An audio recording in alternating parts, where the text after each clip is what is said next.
Well, at the beginning, I freaked out because I was like, I don't want to live in a white house with like furniture and nothing. Like that's how I envisioned it. I was like, that sounds really boring.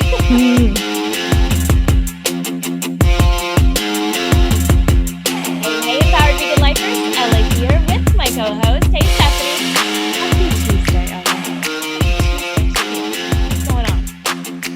You know, I listened to the podcast with Dustin Harder today. Uh-huh. And well, number one, can I just say, fangirl. But I recognized one of my little speech patterns is that you always say, how's it going, Stephanie? And I always say, hey, Ella, how are you? And I say it in various forms. But so today I was thinking about it and I was going to say something different. And today I did. I said, happy Tuesday. that was very intentional, huh? Yes. Wow. And then I had to talk about it. Oh my. Yeah. Well, great. Okay. Can we start with celebrations? I really enjoyed how we started doing that. Let's do it. Okay. What are you celebrating? Yeah. I am celebrating the girls' weekend that I just had with Eva and Alex. It was Eva's birthday. She turned 11. And instead of having a party, she wanted to have a girls' weekend with her sister and I. So we did. That's amazing. So much fun. It was so much fun. I know I say it all the time, but your kids are so freaking cool. Like even your son, who's a teenager who wants to spend time with his mom, and now your daughter who wants to have girls' night with you and her sister. It's really special. I feel really, really lucky that they still like me and they still want to spend time. We did charades last night and it was such a good time. And I honestly feel like I'm a better teenage mom than I was a toddler mom. I did not enjoy the toddler years. I do not miss them. I mean, I miss their sweet little faces, but I love being a teenager's mom. So, yeah, I'm so glad. Well, they are very fortunate too. Oh, well, thank you. That's very nice. That's true. What are you celebrating? Well, mine's not quite so deep and intimate as that, but I did my nails. They look fantastic. You did it yourself? No, I did not. So the last time my nails were painted was before COVID. Oh, literally wow. Once when COVID hit, I decided I was just going to let my nails be natural and really, just get them as healthy as possible. And once I did, I really enjoyed having nice, healthy, natural nails. Yeah. However, I get inspired by my friend Anne, Hogs and Kisses founder Anne, because she's always got her nails so done. And this was inspired because she found a vegan, cruelty-free gel nail polish that's supposed to be non-toxic as well, and you don't need acetone to take it off. So she gave me a bunch of so she recommended, and I said, you know what, if I'm going to do this for the first time in so long, I mean, the last time I went to a nail salon to get it done was like, I don't even know, 5 years ago, maybe longer. Right. But I said, I'm going to do this right. So I took the gel vegan cruelty-free nail polish to the salon and got my nails did. Oh my gosh. Yeah. And I feel really good. I don't know. I really enjoy just being natural. I'm not a girly girl. I do not enjoy like spending time at the salon or getting my hair done or getting my nails done. It's not an enjoyable process to me because I'm always like, wow, I could be doing so many other things that I'd rather be doing. Right. Yeah. However, I don't know. It's a good change. It's a nice change. Yeah. Whenever I have my nails done and my lipstick on, I really feel like I have my shit together. Like, I just feel like it's just like I am in control of the world. And yeah, it does. It's like you can kind of, it gives me a little bit extra energy or something. Yeah. Something. Yeah. And it makes me want to get out of my sweatpants, which is a good thing because I love comfy clothes. I love comfy clothes. I hear you. Yeah. I hear you. Yeah. Well, the other thing I want to talk about for a moment is actually having to do with this episode, which was an interview with the Minimalist vegan and vegans, because it's a couple, and they really inspired me to kind of move in that direction a little more. I don't know about you. How hard a time do you have letting stuff go, like old stuff or sentimental stuff? The only trouble that I have with letting stuff go is finding the time to like actually get rid of it. I have no tie. There's very few material things in my life that I can't part with. I think you're very rare. Probably. Yeah. In that sense. Yeah. In that sense. Yeah. Because I don't know if it's maybe my family, we have a hard time letting go of special stuff. So we always had our special stuff boxes, and my mom has my glasses. When I was in kindergarten, I had to get glasses, and not just glasses. One of my eyes was a lazy eye, and it needed to be strengthened. So what they ended up doing, I think this was kindergarten, first grade, was putting a patch on my good eye so that the other eye would have to work harder. And then once it got a little stronger, then they started putting Scotch tape, literally Scotch tape, on the lens of one side of my glasses. Oh, yeah. And I don't really have any memories of this, but I do see pictures, and my grandmother, she wanted to make me feel pretty. So she would actually hand make me all these pretty dresses, because apparently it was not pretty to have Scotch tape on your glasses. I don't remember any of this, but anyway, those glasses, somebody kept them. Oh yeah. Oh yeah. Among so many other things. And it is just kind of the sentimental. I don't care about stuff. I don't even own a car. Like stuff is stuff. But I think the sentimental stuff is a little harder for me to let go of. And I know for some of my other family members, it's hard to let go of. So this podcast, and I know we've talked now, if you haven't listened to our resolution podcast episode, if I was going to have a resolution, I think it would be to go in the direction of minimalism, since we're not doing resolutions. And right now, when we're filming this, it's still November. You know what's cool? Is that I'm not going to wait till January 1st to start moving in this direction. Yeah. This is your unresolution. This is my unresolution. I'm starting now. I love this. Yeah. Yeah. So really, really inspiring. I'm really excited for everyone to hear this one. It's really fascinating to me. And this goes so way beyond, the minimalist, fashion. What is minimalist fashion, or how you design your home? This is way beyond that.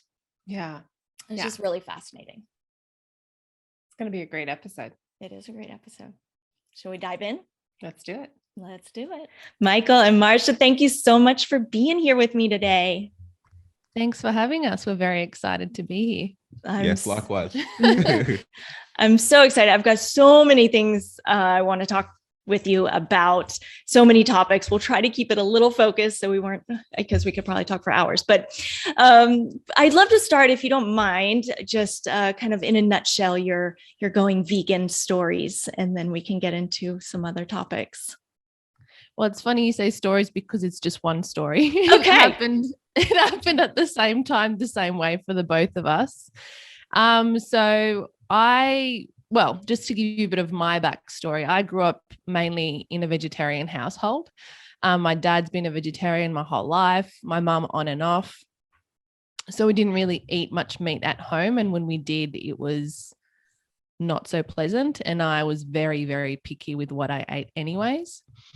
Fast forward to 2014, when one day when I was just at work, Michael sent me a link to Earthlings. And just to preview, he's like, "Oh, do you want to watch this tonight?"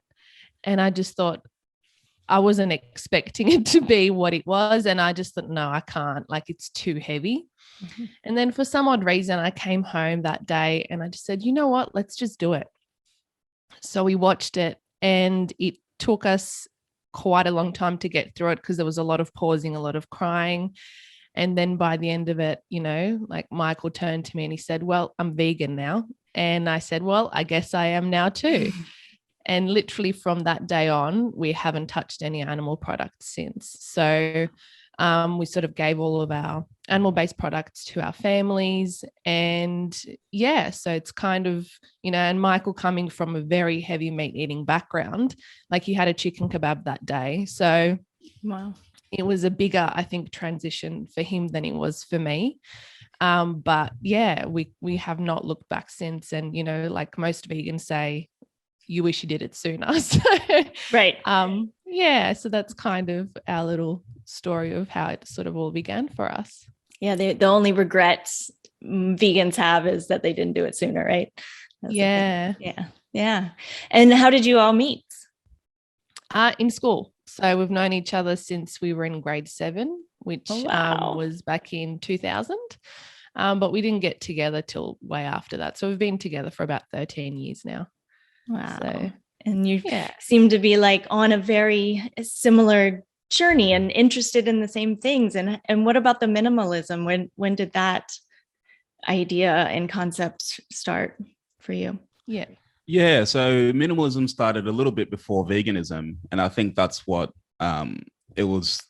For me, I was very much embedded in the corporate society and defined success by sort of external material possessions and getting the next promotion and acquiring assets and living the American or Australian dream, however you want to call it. So I was very much focused on that, and I'm very ambitious. So world domination was, very focused on that, but it was interesting. It was through when I was in real estate, and Maša and I were talking about how we wanted to build our lives. And it's interesting you talk about how our lifestyles are aligned now, but it wasn't always the case. No. Maša's family comes from a very artistic background, very alternative and natural healing. And my family is quite conventional and academics. So there was a bit of friction early in our relationship in terms of our values. But we got to a bit of a point in the real estate journey where it's like, okay, you're on a great path with real estate and there's definitely a lot of money and things available for you. But it's like,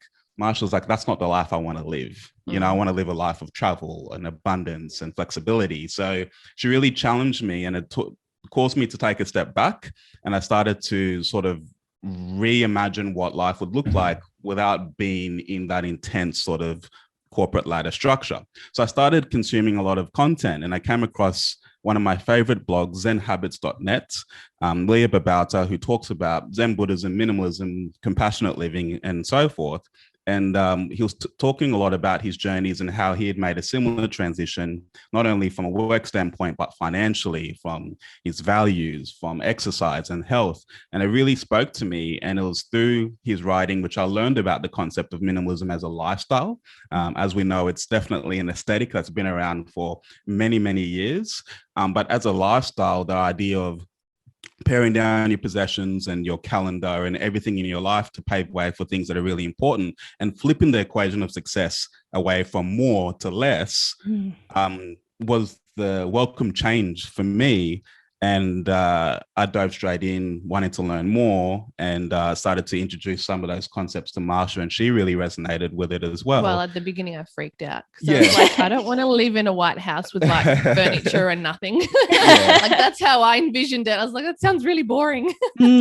That's true. So, yeah. But I think once we started actually taking action, and we took action very quickly, like we did with veganism, we started to see the benefits of having all of that weight taken away from us, and that opened up opportunities to be open for veganism and blogging and content creation and a bit of a different path, which I'm so grateful that Maša challenged me all those years ago. Wow, that's amazing. Like really amazing. I love this story. I'm curious. I know. Let's jump ahead a little bit to one of your latest podcast episodes where you talk about minimalism, and I know you were talking about identity before that, and then the trendiness and all the tiny home documentaries and shows out there. And I have to tell you, I'm kind of jumping on the bandwagon. I've got dreams of building a little tiny home here on our sanctuary. I'd love to hear kind of what your thoughts are. How do you define minimalism? And I'd love to also know how you see minimalism as related or interconnected with a healthy and empowered vegan lifestyle. Yeah, sure. Well, look, I think it helps to provide a bit more context, something that's a bit more tangible for your audience as well. And because I think sometimes when we think of minimalism, again, it's normally associated with an aesthetic, right? Of how your home decor looks, or how you dress. The latest iPhone has got a minimalist aesthetic, so these are the things that we normally associate minimalism with. But let's take a step back and look at consumerism for a moment, because the average American household, last time I checked in the studies, is about 300,000 items in the average household.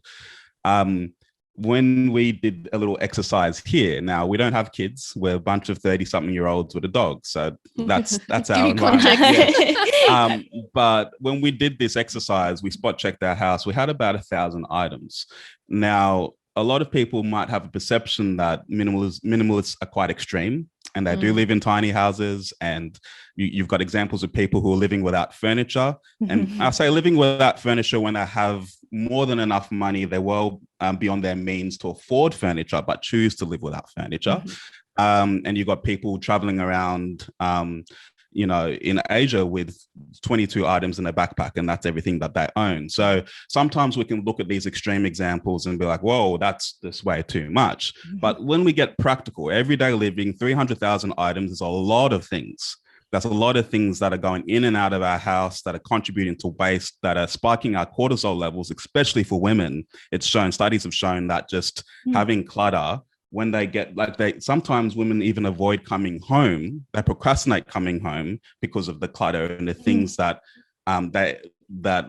basically loose ends, things that they need to do. And it causes a lot of stress. It decreases our productivity.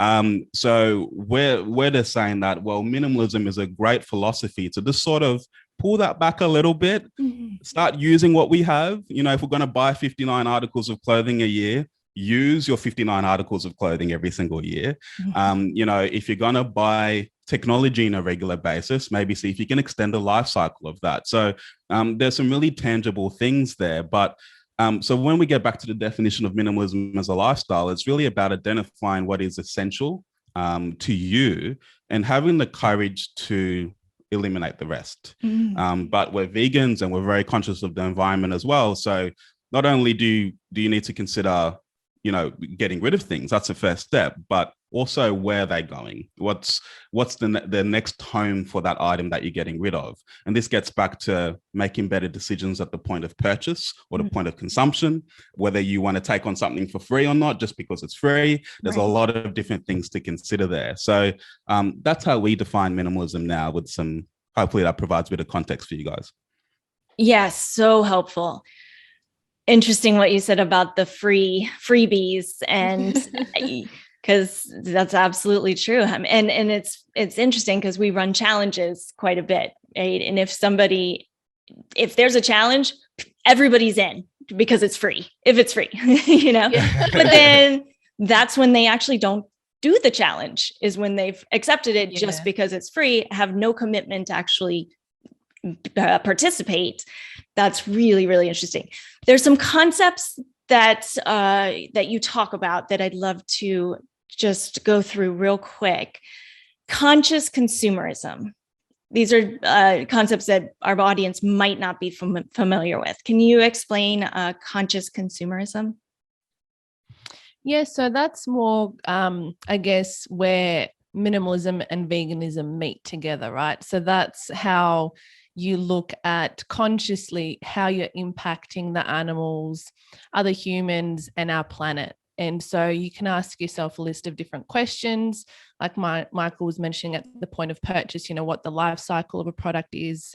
Do I really need this product? But the conscious piece comes from just doing a little bit more research, supporting more ethical brands, supporting vegan-friendly brands, and things that preferably, are made from natural materials as well, so that you know that even if it is to end up in landfill, it's more likely to break down rather than plastic that can sit there for hundreds of years and cause other problems, you know, animals. Every time, it's interesting, there was someone posted on Instagram saying, oh, do you know how some milk cartons have those little pop-up things, and then they have the little plastic loop at the top? I consciously always cut them because I once saw that birds can get their beaks trapped in them, or like animals can grow, you know, their necks can get stuck in it and then they grow into that. And so I thought, oh, I'm not the only one that, you know, it's just those little things that even if you do choose to buy certain things, that you dispose of them consciously and correctly so that you can mitigate certain animals potentially getting trapped, you know, even those the plastics on tops of cans, you know, making sure you cut those, or you know, animals getting stuck in fishing wires and all of that sort of thing. So it's also being conscious of how animals, if they come across that product, if it's not disposed of properly after you have, that they are less likely to get trapped or die because of it. So, but yeah, conscious consumerism. And I should also just say, because Marsha's taught me a lot about this as well, is the chemical and toxin part too, because she's been an organic warrior for a long time, and it used to stress me out early in our relationship. I'm like, how much does that cost?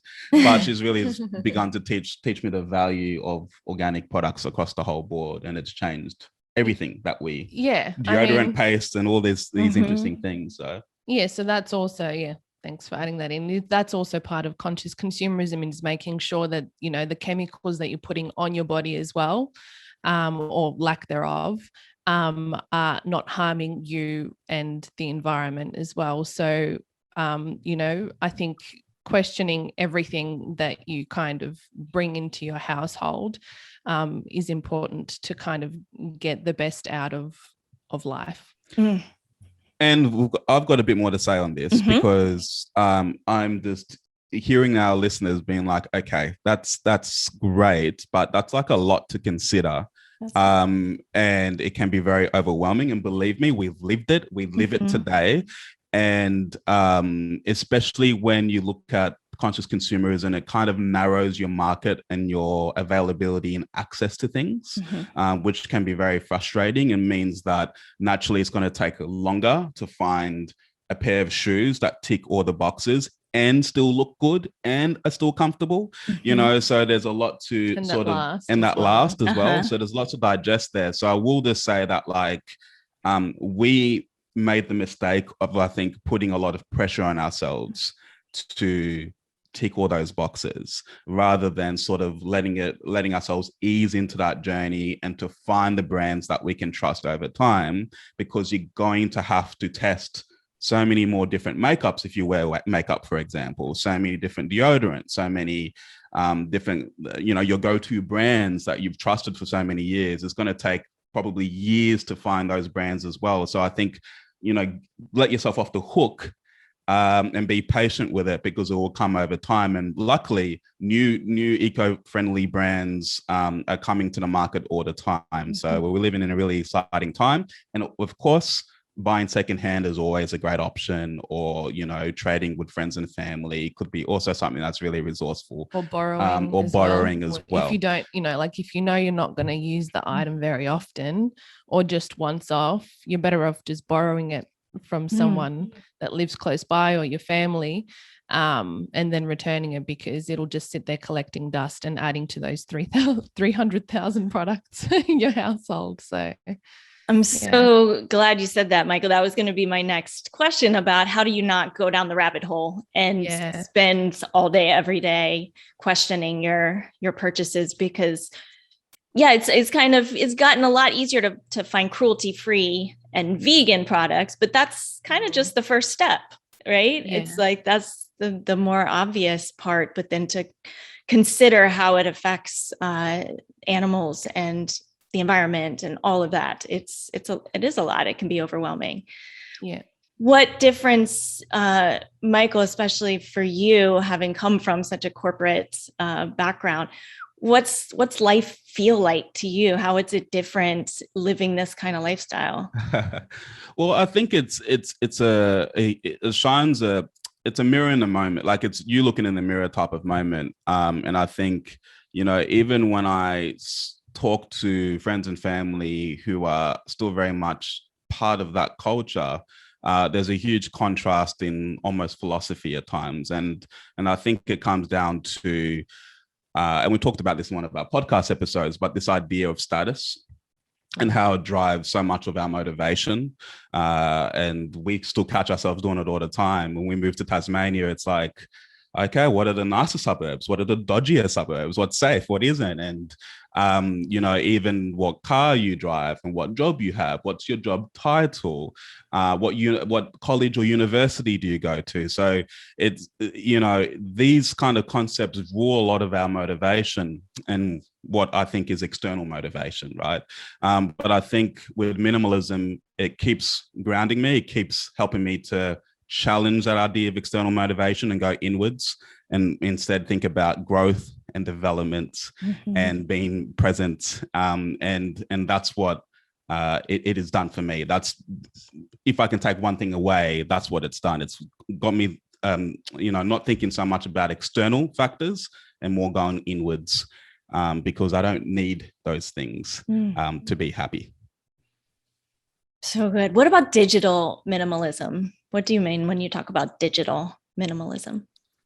Yeah. So, I think, again, so for some context, I mean, back in, again, we're 30 something, so we still have a lot of life to live, but at least we have transitioned through a few cycles of trends in our lives. And, I still remember having quite a nice CD collection and getting a lot more mail, actual snail mail,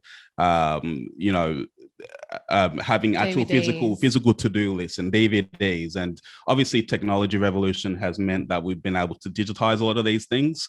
And the mind trick there is that, well, if you scan all of your documents and you put all of your music into the cloud, and we have access in a digital environment, that we have gotten rid of our physical clutter. Yes, we've gotten rid of our physical clutter, but we've just moved it onto a digital environment. So digital minimalism is more about auditing what you consume more so, because we have a lot of stuff stored on our hard drives. And sure, it makes me stressed when I see people's desktops with a whole bunch of documents opened or tabs open. And but look, that's easily fixed. I think the bigger challenge in a digital minimalism context comes down to consumption. And it comes down to our participation on social media, our participation on consuming endless amount of content on Netflix, on YouTube, and just being attached to our devices because of the abundance that's available on there. So digital minimalism, whilst it's probably, I would say for our generation, much harder to deal with than even physical clutter. But it's really the process of reviewing all of those habits that you have around all of the apps and tools that you're using, all of the things that you're storing online, and having and still applying the same concepts that you would in physical clutter to digital clutter, to pare that down, to keep things simple, and to and the best example I can give you, I was talking to my brother-in-law last week, and about just how much information and media he's accumulated over the last 10 years and how attached he was to all of that. And even when we create a lot of, we create videos for the Minimalist Vegan and whatnot. And as soon as we upload the video, I actually get rid of the core files. I just completely, I don't store it on an external hard drive or anything. I get rid of it because it's like, well, it's up on the internet. It's available for everyone to see. And I actually don't want to be focused so much on the past or the fear that I might need that in the future, because that's what rules a lot of our, even in physical clutter, it's like, well, I might need that. One day, right? And that's why we hold on to things that we may not, that might not be essential. The other thing it does is it makes you more focused on, well, what's next? I'm confident that the next video can be even better. So why am I going to waste my time thinking about the past? So I have a very clean computer with not much media on there because of the mindset of having the courage just to move on. Like, be confident in the present, be confident in the future, and move on. And I think that's symbolic of how we feel with even a lot of sentimental items and things of that nature. Then we get caught in the past. I still reflect. I love journaling. I still look back at photos, digital photos, but he's a massive reflector. But it's still there's still an opportunity to challenge that paradigm for sure. So have you like gotten rid of anything you had from when you were a kid, like nostalgic kind of memory items? Did you get rid of them? Well, we actually both each have like a shoebox worth of stuff that sits in the garage. Yeah. But yeah, that's pretty much all we have. Or and it didn't start off with a shoebox. No, but I'm sure my mum still has some of the stuffed animals from when, we were younger, but that's probably more so for her. I don't even know what it is. Yeah. And some of the clothes that we had as kids and stuff. But yeah, for us, it's just, and it's not even, most of it is kind of like memories, even from when we've been together. They're not necessarily just from our childhoods. Actually, most of it isn't from our childhoods. Yeah, but I remember it started off as a big plastic tub each because we said we're going to have, this is our sentimental box. And it started off with some stuffed toys, some first place and third place medals and swimming competitions and all this random stuff, right? Yeah. Your grade 10 yearbook. And, so we had all of this stuff and it's sentimental. But then every time like we would move house, would look at the box and we're like, what? Why did I keep this for like the last 15, 20 years? But even then, we're just like, what? Like, we just did this process a year ago. Like, what was I thinking keeping it then? And like in a year, you just realize that you even become a little bit more ruthless and a bit more comfortable letting go. And then eventually this became a shoebox. And I wrote an article just on the point of like you having stuff at your parents' house of, trying to remove clutter from your parents' home as well, because I think that's what a lot of family structures, like our parents hold on to their kids' memories. Yes. But I actually made an effort to go back to my family home and remove all the clutter that I had there as well. But that's your stuff that your mum, like your family it didn't bother them. Whereas for me, it's more like, no, my mum wants to keep that shit for herself. Yeah. It's actually not really mine to get rid of. So this is where sometimes we have to be careful that we don't step over a line, because yes, we're on this journey, but we don't want to force other people if they're not quite there yet, or if they're not prepared to let those things go, or, like it's completely their choice. So, like I respect my mum that she wants to keep all of these things, but it actually has nothing to do with me. So yeah, okay. My mum's a bit different. She calls all of my siblings and it's just like, can you guys get rid of your stuff? And I'm like, I'm like offended that I've got things over there. Like, I'm coming right now, So I'll think be on the next flight over. Yeah. Oh my gosh, you are inspiring me. I literally want to get off of this and get on my Amazon Photos albums, because there's thousands and thousands photos. We used to pick and choose a few photos to get digitally or to get printed, right? What is that called? Not printed, but developed, I guess. Yeah. It was probably before you guys were even alive that they developed it. But yes, that clutter. And it's not something that I really thought about as clutter until you just talked about it. And now I feel very cluttered. Yes, in my brain from all the digital clutter. It's so true, even though it's hidden. Yeah. Yeah, like even as simple as like going into your Amazon Photos or Google Photos or Apple Photos, I think the AI is very smart now that it can determine your screenshots and get rid of them. But I remember like even looking at a photo library and there was just like a whole bunch of screenshots that we all take. Yeah, I'm guilty of that. And that used to be on my case. Yeah, it's just the stuff like that is like, that to me is like kind of clutter, it's like it's actually taken away from the experience of these memories.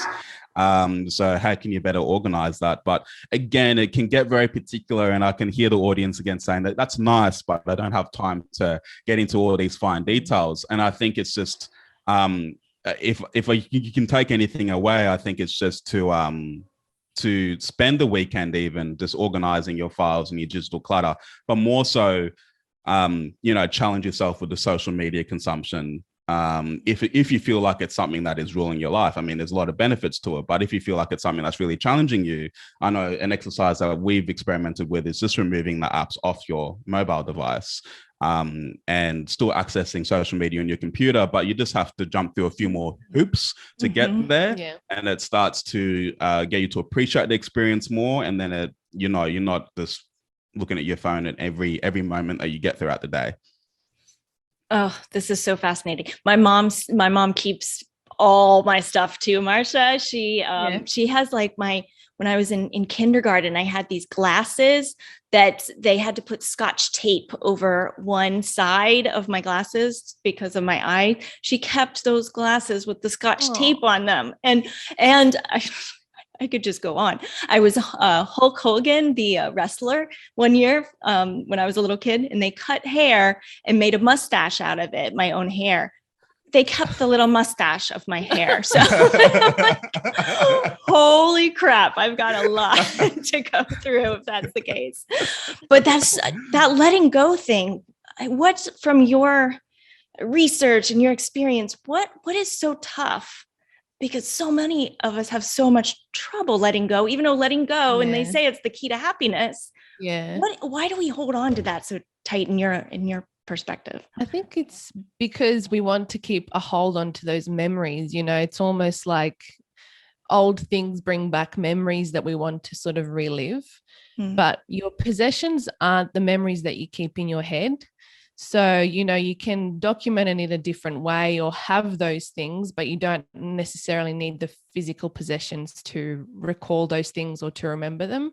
And even if they are physical possessions, something that you can do is, if you really want to remind yourself of those things, I know Michael just talked about digital clutter, but you can take a photo of it instead so that it's not a physical product that you have to keep and that, it accumulates in your household. And you can have like a folder with just sentimental items, like photographs of them. So I think that sometimes, people that have passed, or like grandparents, or those types of things that you can't really experience anymore.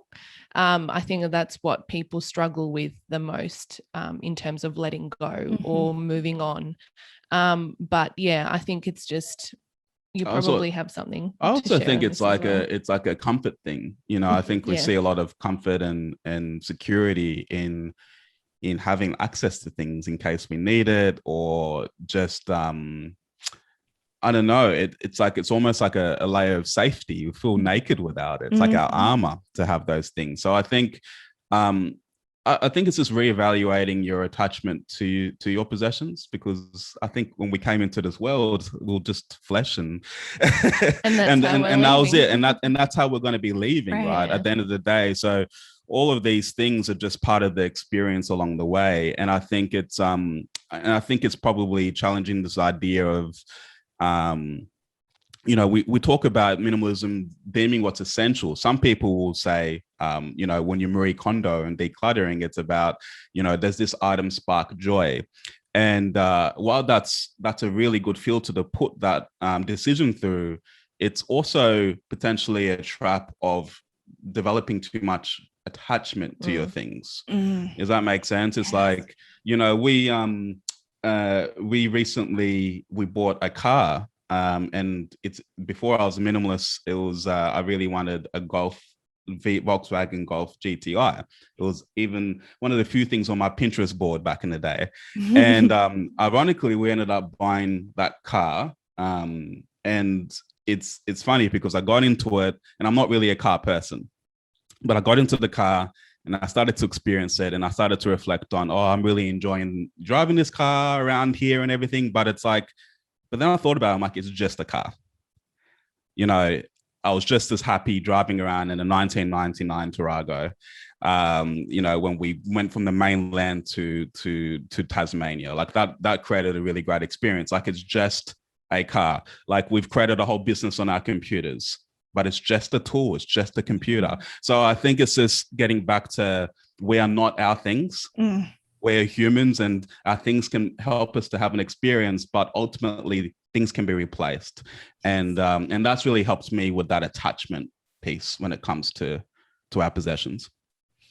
Yeah, that really speaks to also Buddhism and Zen philosophies on attachment, and wow, yeah, powerful stuff. What about tiny homes? Do you have any opinions on tiny homes in general? Since I'm actually what is this? Why is there this obsession with tiny homes?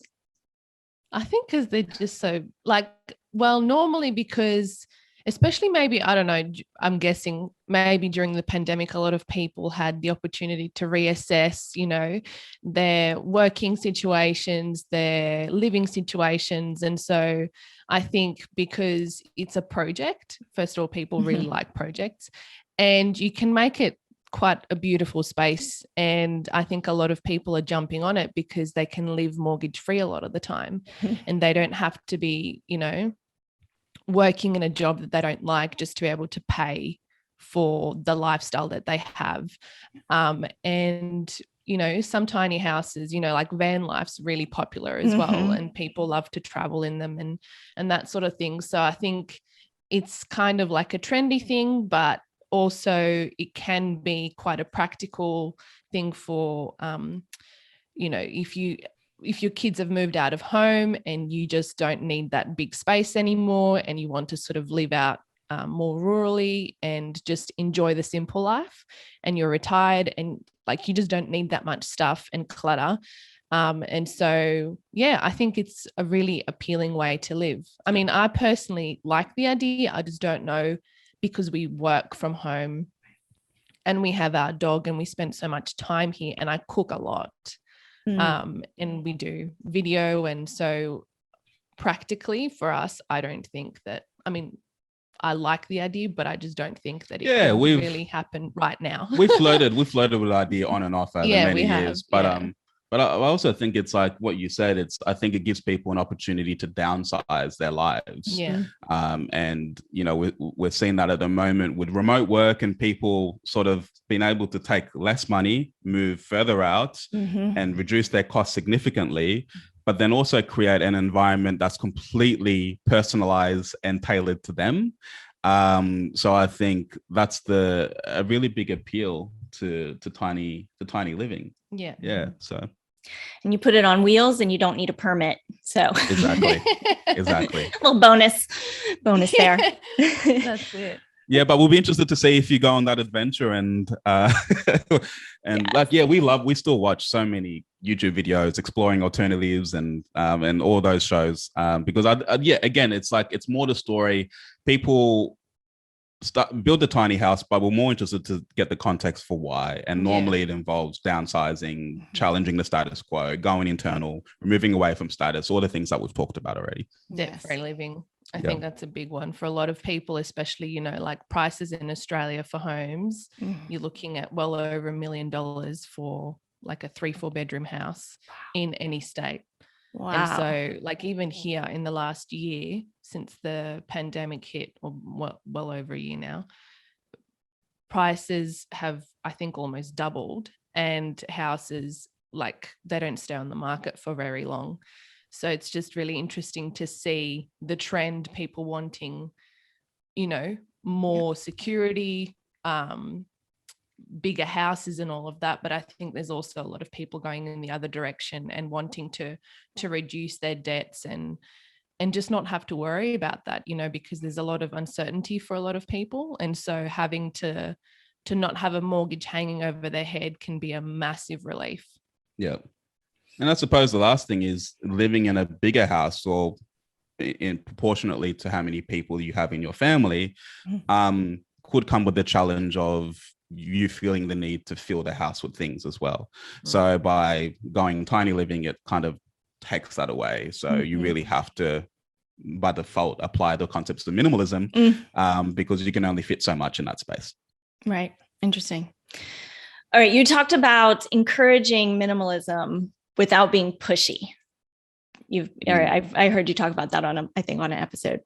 And I kind of immediately thought how similar that is to encouraging veganism without being pushy. Yes. Do you see those two as comparable, and how do you go about doing that when you see somebody because almost everybody, I mean, so many people are resolutions for the new year. It's like, I want to declutter. I want to get organized. Our clients, I want to get organized this weekend. Everyone's trying to get organized and declutter. Yet it's not easy. And that letting go piece is really, really tough. So how do you go about encouraging minimalism and encouraging veganism? And do you do it differently? That's a good question. That last part, do you do it differently?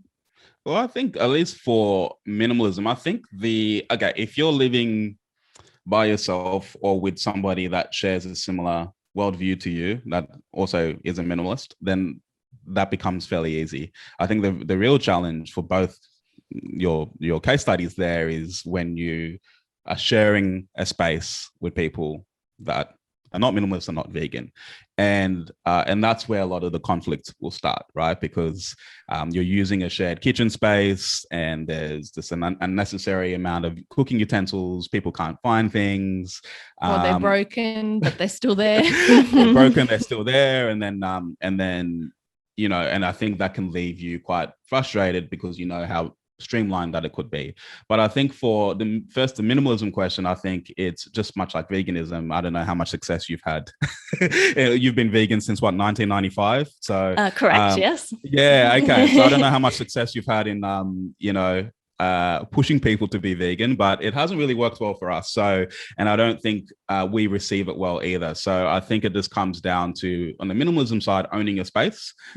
So if you are in a shared environment, then your spouse, your kids, your parents are still hoarding lots of stuff. There's a lot of clutter going on.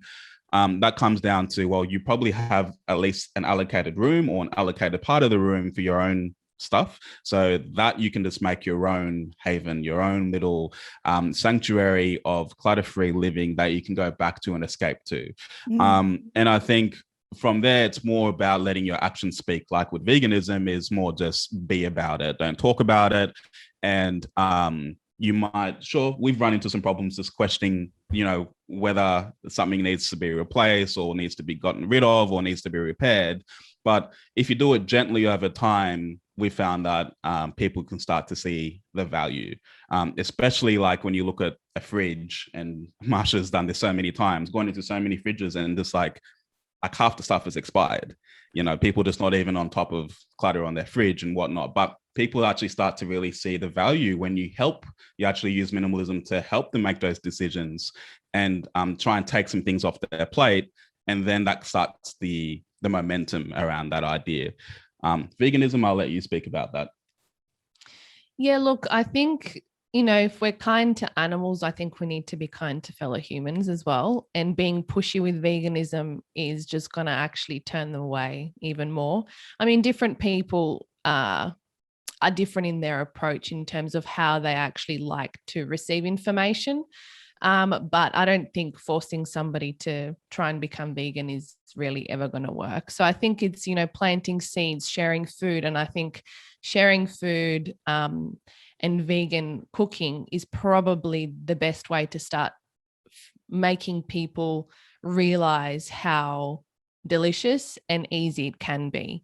And that's where sort of how I try and do it through all of the recipes that I create, and how I share it with our neighbors, with our friends and family. And so it's kind of like showing them that you don't have to feel like you're going to be eating, lettuce every day, and that it's going to be tasteless and all those sorts of things. So, and everybody has to eat. So it's not like something that's an alternative for anybody. So yeah, I think just sharing food, and, like even for our wedding, we had a fully vegan wedding, and all of our guests had to eat vegan food. And we got so much positive feedback afterwards saying, if I could eat like this every day, I would easily be vegan. And, and that's amazing to hear that sort of feedback, because a lot of people just put it in the too hard basket. Like, I can't deal with this because they have to eat every single day 3 times normally. And it's a convenience thing for a lot of people. Some people aren't passionate about, being in the kitchen and cooking. So grabbing what they can when they're out on the go. And sometimes, you know, quite honestly, they might not have too many vegan options out there. So it's just rethinking those things, and falling in love with cooking, I think, is a really important aspect to, you know, getting the most out of food and most out of life. For me personally, I'm obsessed with cooking. So, but yeah, I think that just sort of sharing food is probably the most gentle way to do it. And then if people are open to it, you know, sharing more information. I mean, you know, it's interesting for us socially outside of our business, we don't share anything about animal activism or anything like that, because, you know, that's kind of not the right space for it. And we don't want to seem like those pushy vegans that, you know, like as most people would say, like they're shoving their opinions down other people's throats.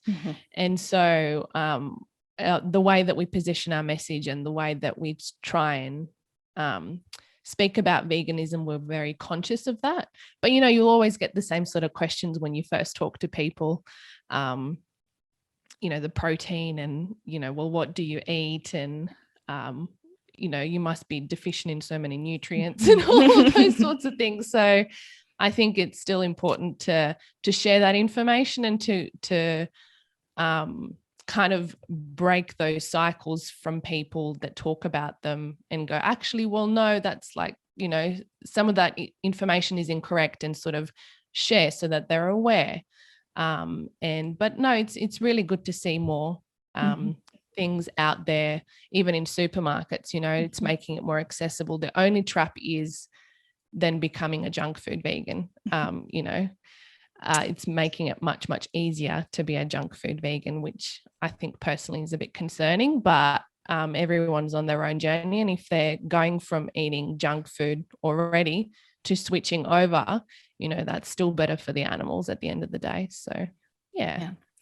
Yeah, I agree. I think we who have been vegan a long time and still get those questions like, where do you get your protein? You're like, holy crap, I have heard this 5 million. But to take a step back and say, this is what a great opportunity, a gift this person is giving me to open the door and actually share some information. So I think it's up to us, right, to kind of be compassionate, like you said, and remembering that most of us weren't vegan from the day we were born. So it's, you know, for me, I remember before I was vegan, I think I only knew 1 or 2 people. And I was like, oh, that's amazing. Like I was really, like I found them really inspirational. And I was like, that's really great for you. But, you know, I don't think that I could do that. And I was all about, you know, the ethical meat consumption and buying organic and ethically raised and blah, blah, blah, all of that. And so it's I can actually easily put myself in somebody else's shoes when I have those conversations, because I was once there myself. So I think it's just remembering that, again, you know, nobody's perfect, and that we all can relate to each other in one way or another. So yes. Well, our audience knows that I'm one of those people that does not spend any time in the kitchen. So they need to go to your blog to learn from you. Everybody knows. But then it just hit me also when you guys are talking, it's like, maybe I would be motivated to spend more time in the kitchen if I had less clutter in my life, because, you know, some part of the reasons I don't want to be in the kitchen is I don't have time for that. I got so many other things to do. So that's interesting how it all goes together. Yeah. Yeah. So tell us, I know you've got some new ventures this year in 2022 when this comes out. HeartFull Table, is that what we've got going on? Can you tell us more about that? Yeah. So we've by the time that this airs, we would have just launched a brand new website called the HeartFull Table, which is just focusing on recipes. So the Minimalist Vegan is more about, you know, articles and our podcast and sharing information about those 2 lifestyles. But we kind of wanted to create a slightly more approachable way of sharing vegan recipes, because, you know, we know that the name The Minimalist Vegan can be quite polarizing and can actually sometimes put people off sharing recipes from a website that's called that, or feel like they can connect with it because of its name. So the HeartFull table is all about sharing food with heart and sharing it with everybody that you love. So, all of the recipes that up until this point you've been able to get at the Minimalist Vegan are going to be on the HeartFull table, and we're just going to start sharing many more recipes in the future. So so that we're really excited about, and we're kind of working on that at the moment to get it up and running. And that's sort of kind of the new direction, and just because we've noticed over the last 6 years how polarizing, as I said, those two lifestyles can be. So if our goal is for people to cook more plant-based recipes, well, we want to try and reduce as many holdups as they might possibly have for that to happen. So that's kind of why we're going in this new direction, and we're doing that. So That's because it's interesting. When we first became vegan, and I think a lot of people can relate to this, it's like vegan, the word vegan in itself was, it provided clarity. It was a brand in itself. And I remember every new city that we went to, and it's like on Happy Cow, it's like fully vegan restaurant in Portland, and we'd go crazy in excitement, like, yes, finally. Or like, you go to a doctor and they're vegan friendly or whatever it is, right? So we came from a point of view of providing clarity, and those who definitely aligned with some of those interests had that clarity with the Minimalist Vegan. But now as we're further along, we're just reconsidering how we can be more approachable, and be, one of those restaurants that you don't even know is 100% plant-based, right? But everyone's loving, and then you're like, well, that's interesting. That's a really interesting approach to a bit of activism as well. So yes. Oh, I love this. I'm so excited for you guys. I'm so excited for our audience to be able to now access your new website. And we will, of course, put all the links in the show notes. Is there anything you want to leave people with before we say goodbye? I'll add one little tip. As we talked about, Michael predominantly talked about all of this minimalism stuff and, decluttering and creating more in your life without less things. I think it's just important to make sure that you don't overwhelm yourself. So just create little projects, bite-sized pieces, so that you don't feel like the walls are caving in on you, because otherwise you can just throw it in the too hard basket and just forget about it and continue living your life in this constant loop of to-dos and, chasing your tail all the time. So I think it's important to just do bit by bit and don't beat yourself up about it. But, feel like you're moving in the right direction, and that with that, you will get so much more clarity on and work out what else you want to focus your attention on. So, I thought I'd add that in. Nicely said. Yes, well said. Well, Michael and Marsh, thank you so much for taking the time to be here with us today. And I'm sure we'll stay connected. I've got some other projects that I'd love to tell you about. Sounds awesome. Good. Thank you so much for having us. Yeah, it's been a pleasure. Thanks, Ella. Thanks.